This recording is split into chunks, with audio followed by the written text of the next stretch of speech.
দর্শক আমন্ত্রণ জানাচ্ছি এটেন বাংলা নিয়মিত স্বাস্থ্য বিষয়ক জনপ্রিয় অনুষ্ঠান হেলথ ফর পিপলে। পুরো অনুষ্ঠানে জুড়ে আমি আছি ডাক্তার শাহিদ ইমরান।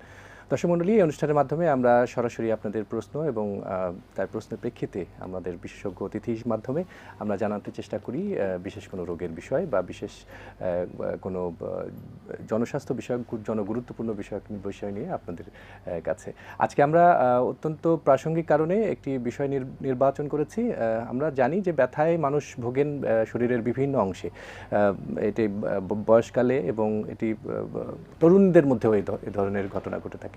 নানা কারণে ব্যথার সমস্যা আমরা দেখতে পাই। আজকে আমরা বিশেষ একটি জায়গা, বিশেষ করে ঘাড় এবং কাঁধের ব্যথার নিয়ে আমরা আলোচনা করব। সঙ্গত কারণে এই বিষয়ে আলোচনা করবার জন্য আমরা দেশের প্রখ্যাত এবং জনপ্রিয় একজন চিকিৎসককে আমাদের মাঝে আমরা পেয়েছি এবং সেই বিষয়টি একটি বিশেষায়িত একটি বিশেষজ্ঞ, ফিজিক্যাল মেডিসিন এবং রিহ্যাবিলিটেশন বিভাগের একজন বিশেষজ্ঞ চিকিৎসক অধ্যাপক ডাক্তার শাহাদাত হোসেন, প্রাক্তন অধ্যক্ষ স্যার সলিমুল্লাহ মেডিকেল কলেজ এবং বর্তমানে বিভাগীয় প্রধান হিসেবে দায়িত্ব পালন করছেন ময়মনসিংহ মেডিকেল কলেজের ফিজিক্যাল মেডিসিন এবং রিহ্যাবিলিটেশন বিভাগের বিভাগীয় প্রধান হিসাবে। স্যার, আপনাকে অসংখ্য ধন্যবাদ এবং আজকে আমাদের অনুষ্ঠানে আসবার জন্য আপনাকে প্রতি কৃতজ্ঞতা। আপনি কেমন আছেন? হ্যাঁ, ভালো আছি। আপনাকেও ধন্যবাদ। আর সেই সাথে সাথে দর্শক শ্রোতা যারা শুনছেন সকলকে আমি স্বাগত জানাচ্ছি আজকের এই অনুষ্ঠানে। স্যার, আমরা আসলে যেটি বলছিলাম শুরুতেই যে আমরা ঘাড় এবং কাঁধের ব্যথা নিয়ে আমরা কথা বলবো। এই সমস্যাটি আসলে অনেকেই বলেন এটি উপসর্গ আমরা মনে করি। তো সেক্ষেত্রে এই সমস্যাটি আসলে কোন কোন রোগের ক্ষেত্রে হয়ে থাকে প্রথমে আমরা একটু জেনে নিতে চাই। এটা ঘাড়ে বা কাঁধে ব্যথা হয় না এরকম কিন্তু মানুষ খুব কম পাওয়া যাবে। তো এগুলো আমি প্রথমে সাধারণ যে কারণগুলো যেগুলোর কারণে এই ব্যথাগুলো হয়, একটা হচ্ছে যে রং পোস্টার, মানে সঠিক দেহভঙ্গিতে যদি আমরা যখন বসি কাজ করি সেটা আমরা না করি, যখন শুই তখন যদি সেই দেহভঙ্গিটা ঠিক না থাকে, আমরা যখন ভ্রমণ করি তখন যেভাবে থাকি সেটা যদি আমাদের না হয়, ঠিক না হয়, এটা একটা বড় কারণ। আরেকটা হলো যে খুব সিম্পল কারণ, সেটা হলো আমাদের যে মাংসপেশি এবং লিগামেন্টগুলো আছে ঘাড়ের চারিদিকে, সেগুলোর কোনো ধরনের একটু যদি ফাইবার ছিঁড়ে যায়, যেটা আমরা বলি স্প্রেন এবং স্ট্রেন, সেই কারণেও কিন্তু হতে পারে। আরেকটা হলো যদি আঘাত লাগে, ট্রমা, যে কোনো ট্রমা, সেটা রোড ট্রাফিক অ্যাক্সিডেন্ট হতে পারে বা ফল ফ্রম হাইট হতে পারে, এরকম কিছু, সেটা একটা। আরেকটা হলো বয়স হলে আমরা যেটা বলি যে ক্ষয়জনিত কিছু হাড় বেড়ে যায় বা এই জনিত সার্ভাইকাল স্পন্ডলোসিস আমরা বলি, যেটা বয়সজনিত কারণে অনেকেরই হতে পারে। অনেক সময় কিন্তু কিছু ভিটামিন ডি এবং ক্যালসিয়ামের অভাব হয়, ক্ষয়, যেটা আমরা বলি অস্টিওপোরোসিস বা এই জাতীয়, সেটাও হতে পারে। আর কিছু আছে দুইটা হাড়ের মাঝখানে কিছু ডিস্ক থাকে, সেই ডিস্ক অনেক সময় সমস্যা হলে বা একটু সামনে গিয়ে যদি নার্ভকে প্রেসার করে, আমরা বলি ডিস্ক প্রলাপস, সেক্ষেত্রেও কিন্তু কিছু সমস্যা হতে পারে। জেলির মতো, যে জেলির মতো দুইটা হাড়ের মাঝখানে জেলির মতো একটা জিনিস আছে, আমরা বলি সেটা ডিস্ক।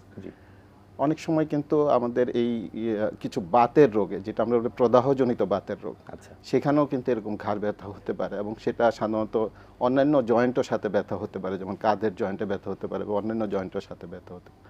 অনেক সময় কিন্তু হাড্ডিতে আমাদের অনেক সময় কিন্তু ইনফেকশন হয়, যেমন ইভেন টিবিও হতে পারে, সেই কারণেও ব্যথা হতে পারে।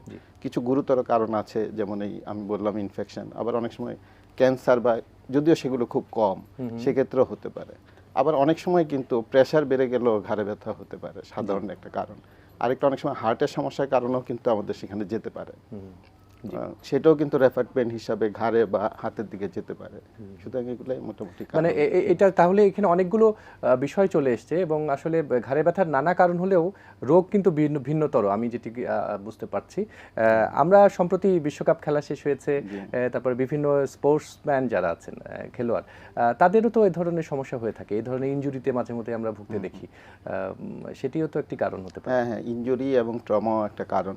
বিশেষ করে আমরা যদি খেলা বা যখন নিজেরা আমরা ব্যায়াম করি, সাধারণ লোকজন ব্যায়াম করার ক্ষেত্রে যদি আমরা সঠিক যে পদ্ধতিগুলো সেগুলো অনুসরণ না করি, ব্যায়ামের আগে পরে কিন্তু স্ট্রেচিং করতে হয়, মাসেলগুলো একটু রিল্যাক্স করে নিতে হয়, সেটা যদি আমরা না করি, সেক্ষেত্রে কিন্তু আমাদের এই ঘাড়ের যে মাসেল এবং লিগামেন্টস আছে সেগুলো একটু ইনজুরি হলেই কিন্তু ঘাড়ে ব্যথা হতে পারে।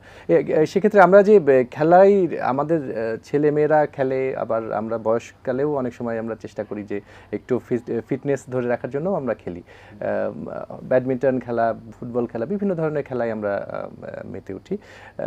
এটিও কি আসলে আপনি যেটি বলছিলেন যে স্ট্রেচিং করে নিতে হয় বা কিছুটা ব্যায়ামের আগে কিছু কৌশল রয়েছে, এটি যদি আপনি আমাদের দর্শকদের জন্য একটু বলেন। হ্যাঁ, অবশ্যই এটা যে কোনো বয়সী হোক, একদম খুব ছোট বয়সে সাধারণত অনেক বেশি ফ্লেক্সিবল থাকে আমাদের জয়েন্ট এবং লিগামেন্ট, সেক্ষেত্রে অনেক সময় প্রয়োজন হয় না। কিন্তু একটু অ্যাডাল্ট হলে বা কিশোর হলে নিয়ম হলো যে আমরা যদি বিশেষ করে কম্পিটিটিভ স্পোর্টস বা নর্মাল রিক্রিয়েশনাল স্পোর্টসে যদি আমরা অংশগ্রহণ করি, তার আগে কিন্তু কয়েকদিন একটু অনুশীলন করতে হয়। নাহলে কিন্তু হঠাৎ করে আমি এই খেলাতে যদি ঢুকে যাই, কম্পিটিটিভ স্পোর্টস হোক বা রিক্রিয়েশনাল স্পোর্টস হোক, তাহলে কিন্তু আমার ইনজুরি হতে পারে।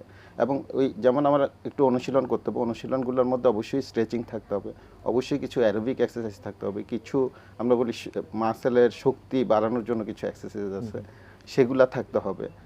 তো এই জিনিসগুলো মিলেই আমাদের একটা অনুশীলনের মাধ্যমে দেহের একটা শক্তিশালী এবং ফ্লেক্সিবল অবস্থানে আমাদের যেতে হয়। তারপরে যদি আমি স্পোর্টসে বা খেলায় অংশগ্রহণ করি, তাহলে কিন্তু আমার ইনজুরি হওয়ার সম্ভাবনা কমে যাবে। এবং খেলার আগে পরেও কিন্তু আমাদের একটু স্ট্রেচিং করতে হয়। বিশেষ করে পরে যদি আমরা স্ট্রেচিং না করি হঠাৎ করে খেলার, সেক্ষেত্রে কিন্তু আমাদের মাসেলে অনেক সময় ল্যাকটিক অ্যাসিড জমে যায়, কিন্তু পরবর্তীতে ব্যথা হতে পারে, যার ফলে পরবর্তী খেলার সময় কিন্তু সেটা ডিলে হতে পারে আমি যদি এর মাঝে কিছু মেজার না নেই। জানেনি। সুতরাং খুব কৌশলে এগুলো এবং সাবধানতা অবলম্বন করা খুব প্রয়োজন। খুব গুরুত্বপূর্ণ তথ্যগুলো এসছে স্যার, আপনি খুব চমৎকার করে বলেছেন। আমরা একটু ফ্রোজেন শোল্ডার বলে একটি সমস্যার কথা শুনে থাকি। এটি আসলে কি ধরনের সমস্যা, বা আমরা ঘাড়ে ব্যথা হলে কি সেটি ফ্রোজেন শোল্ডার হবে? ঘাড়ে ব্যথা অনেক সময় কিন্তু ঘাড়ে ব্যথা, যেটা আমি বলছি ডিস্ক বা হাড় বেড়ে গেলে যদি নার্ভে চাপ দেয়, সেই ব্যথা কিন্তু আমাদের শোল্ডারে যেতে পারে, সেটা কিন্তু ফ্রোজেন শোল্ডার না।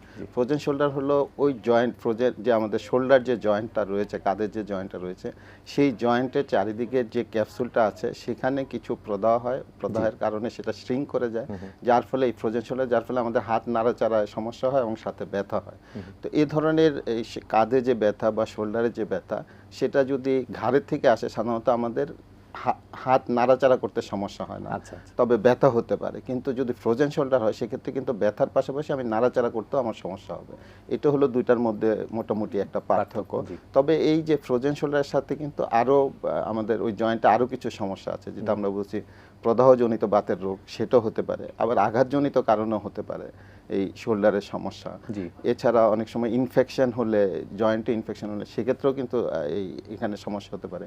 আর বয়সজনিত কারণে যেটা বলছে আর্থ্রাইটিস হলেও কিন্তু শোল্ডারে সেটা হতে পারে। কিন্তু ফ্রোজেন শোল্ডারটা অ্যাকচুয়ালি আমরা বলি যে অনেক ক্ষেত্রেই খুব বেশি কারণ থাকে না, তবে এটার সাথে কিন্তু ডায়াবেটিস একটা বড় রিস্ক ফ্যাক্টর, ডায়াবেটিক রোগীদের বেশি হয়। কোনো কারণে যদি মাইনর ট্রমা থেকে থাকে, কোনো একটা ওখানে আমাদের কিছু লিগামেন্টস আছে, সেগুলো যদি ইনজুর্ড হয় এবং ঠিকভাবে আমরা রিহ্যাবিলিটেশন না করি, তাহলে কিন্তু পরবর্তীতে ফ্রোজেন শোল্ডার হতে পারে। অনেক সময় কিন্তু অনেক দিন ধরে যদি আমরা এটা নাড়াচাড়া না করি, ইমোবিলাইজ করে রাখি অন্য কোনো জয়েন্টের কারণে বা ফ্র্যাকচারের কারণে, তখনও কিন্তু আমাদের এখানে ফ্রোজেন শোল্ডার হতে পারে।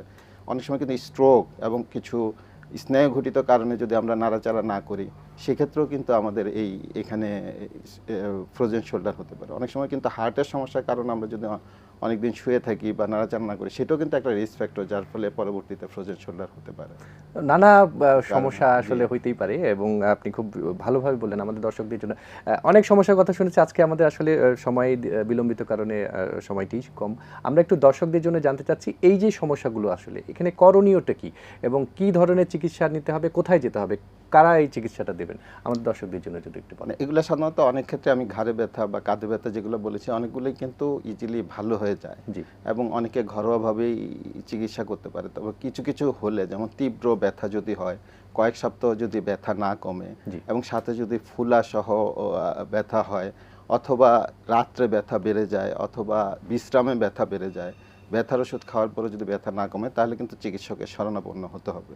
এবং যদি বিশেষ করে ঘাড়ে ব্যথা বা এগুলো যদি হাতের দিকে রেডিয়েট করে বা কোনো ধরনের মাংসপেশির শক্তি কমে যায়, তাহলে কিন্তু ডাক্তারের কাছে আসতে হবে। তা না হলে তাদের মেইনলি যেটা একটা হলো যে তার পোস্টার যেটা, সেটা কিন্তু কারেক্ট করতে হবে একটা। আরেকটা হলো যে তার কিছু আমরা বলি যে এক্সারসাইজ সে করতে পারে, যে এক্সারসাইজগুলো ফ্রোজেন শোল্ডারের জন্য নির্দিষ্ট কিছু এক্সারসাইজ আছে, আমরা বলি pendulum exercise, wall climbing exercise, shoulder mobilisation exercise, এই ধরনের এক্সারসাইজ। আমরা কিছু ফিজিওথেরাপি দিয়ে থাকি, ultrasound therapy, short wave, microwave, এই ধরনের ইলেকট্রোথেরাপি কিছু আছে, টেন্স, এগুলো দিয়ে থাকি। হ্যাঁ, অনেক সময় ইনফ্রারেড রেডিয়েশন এই ধরনের ফিজিওথেরাপি আমরা দিয়ে থাকি। এছাড়া নর্মাল ব্যথার ওষুধ সবাই প্যারাসিটামল বাসায় খেতে পারে, কিন্তু অধিক আমরা ব্যথানাশক আজকে সংক্ষেপটা হবে, আমাদের অনুষ্ঠান একেবারে শেষের দিকে। স্যার, আপনি যে তথ্যগুলো দিয়েছেন, বিশেষ করে উপদেশগুলো, অর্থাৎ যে কোনো বিষয়ই আমাদের একজন বিশেষজ্ঞ ফিজিক্যাল মেডিসিন এবং রিহ্যাবিলিটেশন ডিপার্টমেন্টে সে চিকিৎসাটি নিতে পারে, এবং যত্রতত্র ব্যথার ওষুধ না খাওয়াটাই জরুরি। অসংখ্য ধন্যবাদ স্যার আমাদের অনুষ্ঠানে যুক্ত হওয়ার জন্য। থ্যাংক ইউ, আপনাকেও ধন্যবাদ, আর দর্শক শ্রোতা সবাইকে ধন্যবাদ।